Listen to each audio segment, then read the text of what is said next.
দারিদ্রতা ও অসম্মান হতে বাঁচতে ফজর ও মাগরিবের নামাজের পরে একটি দোয়া 7 বার করে পড়বেন। আল্লাহ পাক রব্বুল আলামিন আপনাকে সম্মান দান করবেন এবং আল্লাহ পাক রব্বুল আলামিন দারিদ্রতা থেকে মুক্তির ব্যবস্থা করে দিবেন। এটা আমার কথা নয়, নবীজি সাল্লাল্লাহু আলাইহি সাল্লাম নিজে আমাদেরকে জানিয়ে দিয়েছেন। এটা হচ্ছে আবু দাউদ শরীফের ভিতরে রয়েছে এবং অন্যান্য হাদিসের কিতাবের ভিতরে রয়েছে। 1544 নম্বর হাদিস, খুবই চমৎকার একটি হাদিস।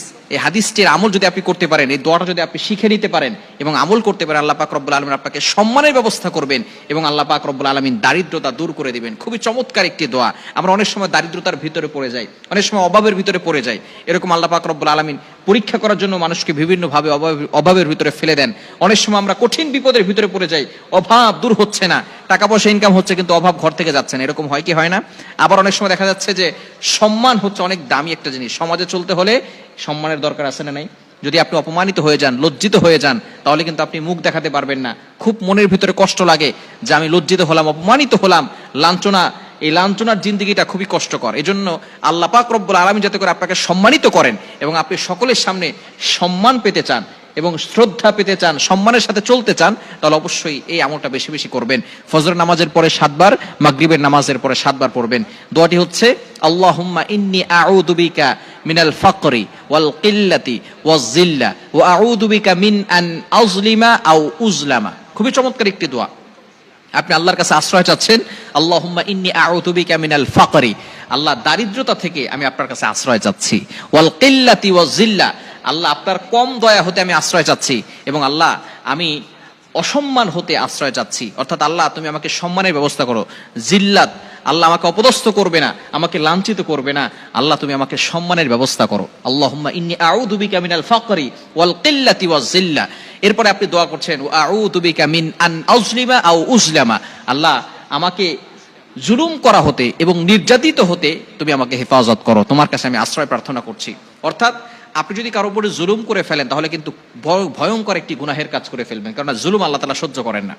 আল্লাহ কারো উপর জুলুম করবেন না এবং জুলুম করা আল্লাহ তাআলা কখনোই পছন্দ করেন না। ফেরাউনকে আল্লাহ তাআলা ধ্বংস করেছেন। ফেরাউন তার কওমের উপরে জুলুম করা শুরু করেছে, তার জাতির উপরে জুলুম করা শুরু করেছে। নমরুদ, সে জুলুম করত, তার এলাকার যে মানুষগুলো ছিল তাদের উপরে জুলুম করত। যত বড় বড় বাদশা ছিল যারা মানুষের উপরে জুলুম করেছে, কাউকে আল্লাহ তাআলা ছেড়ে দেন নাই। আল্লাহ তাআলা ছাড় দিয়েছেন, দেখি ভালো হয় কিনা, ভালো হয় কিনা, কিন্তু আল্লাহ পাক রব্বুল আলামিন কাউকে কিন্তু ছেড়ে দেন নাই, সকলকে আল্লাহ তাআলা পাকড়াও করেছেন। আর ইন্না বাতশা রাব্বিকা লাশাদীদ, আল্লাহর পাকড়াও বড় ভয়ঙ্কর। এজন্য অবশ্যই জুলুম করা হতে দূরে থাকবেন। আপনি যেখানে থাকেন না কেন, কারো উপরে আপনি জুলুম করবেন না। আপনার মেয়ের উপরে বলেন, আপনার ছেলের উপরে বলেন, আপনার বউয়ের উপরে বলেন, কারো উপরে আপনি জুলুম করতে যাবেন না। সব সময় খেয়াল রাখতে হবে। এজন্য আপনি জুলুম করা হতে আপনি আল্লাহর কাছে আশ্রয় প্রার্থনা করছেন এবং নির্যাতিত হতে, আপনি যদি কারো দ্বারা নির্যাতিত হয়ে যান তাহলে কিন্তু আপনি কঠিন বিপদে পড়ে যাবেন। অনেক মানুষ আছে দেখবেন বিভিন্ন সময় নেতার গরম দেখায়, বিভিন্ন সময় অমুকের গরম দেখায়, তমুকের গরম দেখায়, এই গরম দেখিয়ে আপনার উপরে নির্যাতন করে। এরকম লোক আছে না নাই? আপনি এই দোয়াটা পড়লে এই ধরনের নির্যাতিত মানুষদের থেকে আপনি বাঁচতে পারবেন এবং যারা জুলুম করে তাদের হাত থেকে আপনি বাঁচতে পারবেন। আপনি জুলুম করা হতে এবং নির্যাতিত হওয়া থেকে আপনি বাঁচতে পারবেন। এই জন্য এই দোয়াটা ফজরের নামাজের পরে 7 বার পড়বেন, মাগরিবের নামাজের পরে 7 বার পড়বেন। আল্লাহুম্মা ইন্নী আউযু বিকা মিনাল ফাকরি ওয়াল কিল্লাতি ওয়াজ জিল্লাহ ওয়া আউযু বিকা মিন আন আযলিমা আও উযলামা। সকলকে আল্লাহ পাক রব্বুল আলামিন আমাদেরকে এই আমলটি করার তৌফিক দান করেন। যত বেশি আমল করবেন তত বেশি আল্লাহ পাক রব্বুল আলামিন বিপদ আপদ থেকে, দারিদ্রতা থেকে, অসম্মান হতে আল্লাহ তাআলা হেফাজত করবেন। আল্লাহ তাআলা আমাদের সকলকে বুঝার তৌফিক দান করেন।